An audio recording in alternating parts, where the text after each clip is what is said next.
Medina की एक शांत शाम थी। आसमान हल्का नारंगी हो चुका था। ठंडी हवा चल रही थी। मस्जिद में सुकून पसरा हुआ था।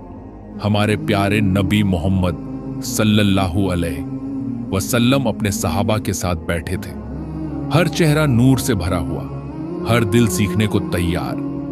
तभी आपने धीरे से एक सवाल पूछा, क्या तुम जानते हो मुफलिस सबसे बड़ा कंगाल कौन है? सहाबा एक दूसरे की तरफ देखने लगे। उनके लिए जवाब आसान था। एक सहाबी ने कहा, या रसूल अल्लाह सल्लल्लाहु अलैहि वसल्लम, हमारे यहां तो मुफलिस वह है जिसके पास कुछ भी नहीं होता, न पैसा न सामान। नबी सल्लल्लाहु अलैहि वसल्लम ने उनकी बात सुनी। थोड़ी देर खामोश रहे, फिर आपकी आवाज थोड़ी गहरी हो गई। आपने फरमाया, मेरी उम्मत में असली मुफलिस वह है जो कयामत के दिन बहुत सारी नेकियां लेकर आएगा।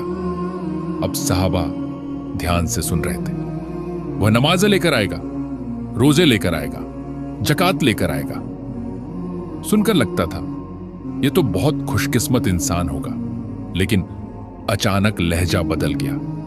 लेकिन उसने दुनिया में किसी को गाली दी होगी, किसी पर झूठा इल्जाम लगाया होगा, किसी का हक मारा होगा, किसी को मारा होगा। मस्जिद में सन्नाटा छा गया। हर सहाबी के दिल में डर उतर गया।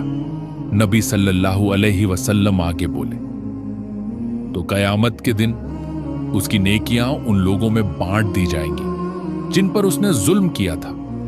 सोचो, जिसने सालों तक इबादत की, वही अपनी मेहनत की सारी नेकियां दूसरों को देता जा रहा है। और अगर उसकी नेकियां खत्म हो जाएंगी, लेकिन लोगों के हक अभी भी बाकी होंगे, अब क्या होगा? तो उन लोगों के गुनाह उस पर डाल दिए जाएंगे और फिर उसे जहन्नम में डाल दिया जाएगा। यह सुनकर सहाबा की आंखें भर आईं। किसी को अपनी गलतियां याद आ रही थी, किसी को अपने बोले हुए शब्द, किसी को वो दिल जो उसने कभी तोड़ा था। आज अगर हम खुद को उस महफिल में रखें, क्या हम सच में अमीर हैं या वही मुफलिस? हम नमाज पढ़ते हैं, रोजे रखते हैं, लेकिन क्या हमारी जुबान से किसी को चोट तो नहीं लगती?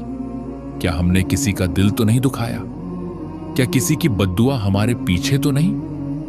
यह हदीस सिर्फ सुनने के लिए नहीं है, यह हमें बदलने के लिए है। अभी भी वक्त है।